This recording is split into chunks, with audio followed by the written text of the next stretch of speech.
वज़ीर ख़जाना हमें बड़ी अच्छी पिक्चर दिखा रहे हैं कि इस वक्त जो है इस्तेहकाम है, पॉलिसी रेट में कमी है, तरसीलात ज़र में इजाफा है जो कि हुआ भी है, करंट अकाउंट खसारे में कमी हुई है। ये क्या रिफ्लेक्ट करती है ओवरऑल मुआशी हमारी हेल्थ के हवाले से? बिस्मिल्लाहिर्रहमानिर्रहीम। सदफ, पाकिस्तान की इकॉनमी टिपिकली बिहेव कर रही है जैसे कि इकॉनमीज बिहेव करती हैं जब उनकी इंगेजमेंट IMF के साथ होती है। So here's the following. Macro stability जो है वो अचीव करना in the 6 months within the programme जो है वो पॉसिबल हो जाता है। पाकिस्तान पिछले 8-9 माह का एक प्रोग्राम करके आया है, फिर एक तवातर से लॉन्गर प्रोग्राम में चला गया। इसका मतलब ये है कि आपकी जो इन्फ्लेशन है, यानी कि कीमतों के बढ़ने की शरह, जो कि बहुत ज़्यादा थी 2023 में 29%, फिर 2024 में 24%, अब ऑन टॉप ऑफ दैट 9-10% के करीब आ गई है। इससे आपको जो आपका शरह सूद या पॉलिसी रेट है उसको कम करने में मदद मिली है। That's one thing. इसमें बहुत सी चीजें जो हैं वो मैटर करती हैं। एक चीज़ ऐड कर दूं, इन्फ्लेशन की जो आप लोग हमें डेफिनेशन बताते हैं वो ये होती है कि जी जो महंगाई की जो बढ़ने की शरह है वो उसमें कमी हुई है तो इन्फ्लेशन कम हुई। एक आम आदमी जब इन्फ्लेशन सुनता है कि कम हुई है तो वो कहता है मैं तो उसी तरह जाके मार्केट में चीज़ें महंगी खरीद रहा हूँ। इसकी एक मिसाल मैं ही दूंगी। आपने मैक्रो स्टेबिलिटी की बात की, अमेरिका की अभी जो इलेक्शन हुए उसमें जो असल चीज़ जो डेमोक्रेट मिस कर गए वो यही था, वो कहते थे मैशत तो बड़ा अच्छा परफॉर्म करेगी, लेकिन ये जो आपके डे टू डे जो आपके मामलात होते हैं जिसमें आपकी ग्रोसरी है, जिसमें गैस प्राइस है, जब वो नहीं उस पर कोई असर नहीं पड़ेगा तो फिर अवाम ने जिस तरह वोट दिया रिपब्लिकन्स को या डोनाल्ड ट्रंप को, वो रिफ्लेक्ट कर गया कि अब असल जो इशू है वो पब्लिक का है जिसके ऊपर कोई सोल्यूशन नहीं निकाला गया। तो क्या हम यहाँ पर भी कुछ ऐसा मिस कर रहे हैं? तो सदफ, हम ये कह रहे हैं कि बिल्कुल बात ये जो आपने की है वो दुरुस्त है। यानी कि मैंने हमेशा कहा है आपके साथ ही डिस्कशन में कि कीमतें कम नहीं हो रही, कीमतों के बढ़ने की शरह में एक वाज़िह कमी है। So that is where we stand.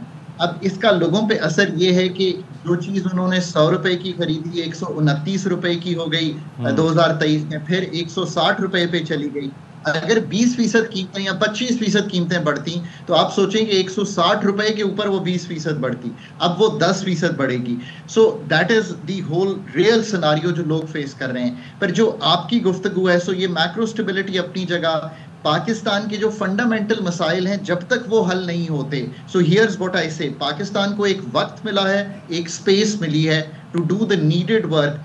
जब तक वो हल नहीं होते तो नई नौकरियां नहीं निकलेंगी for the people of Pakistan और for the people of the US। What really matters is how many new jobs are coming.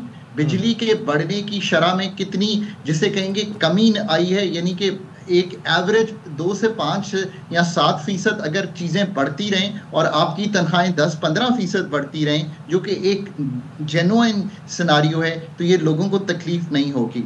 Pakistan का ग्रोथ, पाकिस्तान की बिजली के मसाइल, पाकिस्तान की टैक्स ब्रॉडनिंग के मसाइल, पाकिस्तान की प्राइवेटाइजेशन जैसे कि हमने PIA के केस में देखा उसके मसाइल, ये सब अपनी जगह खड़े हैं। पाकिस्तान के खर्चे जो कि बहुत ज़्यादा हैं कंपेयर टू जो होने चाहिए फेडरल गवर्नमेंट के, size of the government, operations of the government, ये सब मसाइल जो पाकिस्तान के फंडामेंटल स्ट्रक्चरल इश्यूज हैं, ये अपनी जगह खड़े हैं। लोगों पर जो बड़ा असर आप चाहती हैं सदफ, जिसको मैं डिनाई नहीं कर सकता, वो तब आएगा जब पॉलिसी ट्रांसफॉर्मेशन का जो इफेक्ट है वो इतना बड़ा हो कि पाकिस्तान 25 लाख नौकरियां हर साल निकाल रहा हो, white collar, blue collar, mines and minerals, हर सेक्टर में। लेकिन एक चीज बताएं खाकान साहब, लेकिन इस तरह की ये चीजें नजर क्यों नहीं आती हैं? आई मीन ये जो अल्फाज का गोरख धंधा कहा जाता है, ये आप जैसे अच्छे लोग आके हमें एक्सप्लेन कर देते हैं कि असल में होती क्या है चीज़ और बताई क्या जा रही होती है, दिखाई क्या जा रही होती है। कई लोग तो ये समझते रहे थे और अपने आप से सवाल करते हैं कि सब अच्छा हो रहा है तो चीज़ें महंगी क्यों हैं। दूसरी जानिब आप एक्सपेंडिचर्स की बात करते हैं तो यहाँ पर आप देखें कि कई जगह पर तनख्वाहों, मुराद और अलाउंसेस में ऐसे इजाफा हो रहा है जैसे ये मुल्क सबसे ज़्यादा तेज़ रफ्तारी से यहाँ की मईशत तरक्की कर रही है। मिनिस्टर्स वगैरह को 10-10 लाख रुपए के अलाउंस मिल रहे होते हैं सूबों में कि वो अपने घरों की तज़ीन व आराइश कर सकें, और अगर अपने घर में नहीं रह रहे तो उनको किराए दिए जाएंगे। ओवरऑल मैं अगर कहूँ तो ये सिचुएशन है। तो ये कौन करेक्ट करेगा इसको? IMF आके करेगा या खुद से भी कोई किसी को होश आएगा? ना IMF के पास वेयर विदॉल है कि वो आपके एनर्जी सेक्टर को तंजीमें नौ कर दे, ना उनके पास वेयरविडॉल है कि वो अपने एक्सपेंडिचर का जो सिनारियो है जिसमें फेडरल गवर्नमेंट काम ऐसे कर रही है जो उसको नहीं करने, फेडरल गवर्नमेंट का फुटप्रिंट बहुत बड़ा है, मतलब 88 तो कमर्शियल अदारे चला रहे हैं जो नहीं चलाने चाहिए। सिर्फ एक मिसाल आपको देता हूं कि 10 साल में 2014 में एक मैंने किताब लिखी थी फेडरल गवर्नमेंट में बैठ के और बताया कि हमारी एंटिटीज कितना नुकसान करती हैं।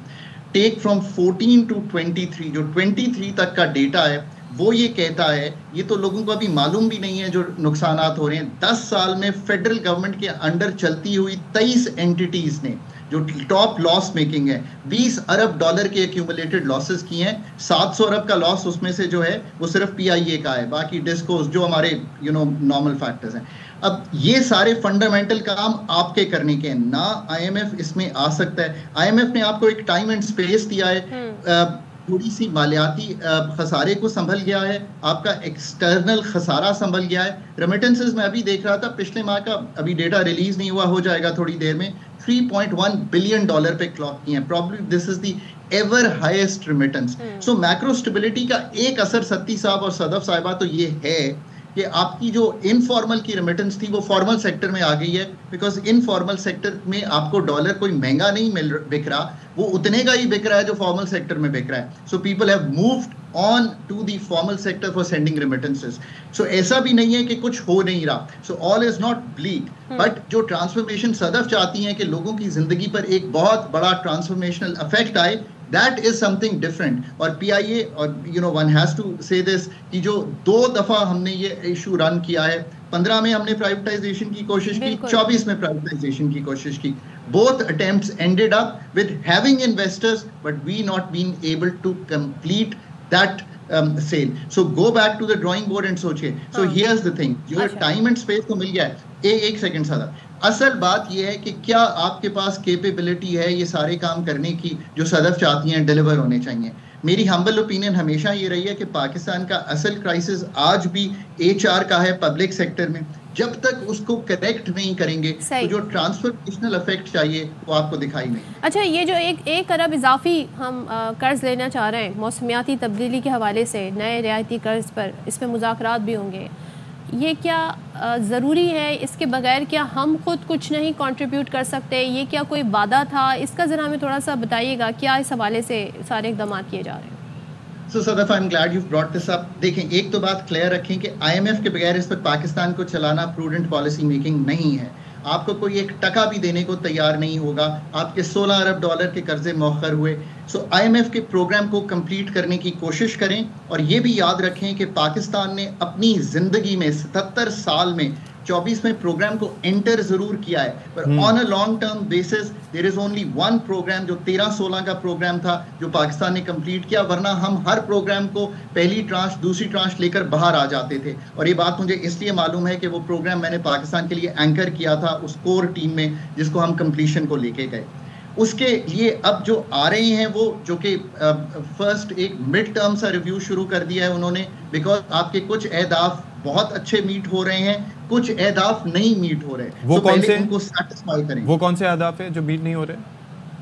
जो देखिए ना, 2652 अरब का टारगेट था, उस पे 90 अरब रुपए का शॉर्टफॉल आया। अब आपने लिख कर ये दिया है कि 1% रोलिंग बेसिस पे अगर 3 महीने ये नहीं मीट होता, जो कि मेरा ख्याल है नहीं मीट होगा, तो आपको टैक्सेशन मेजर्स लेने पड़ेंगे।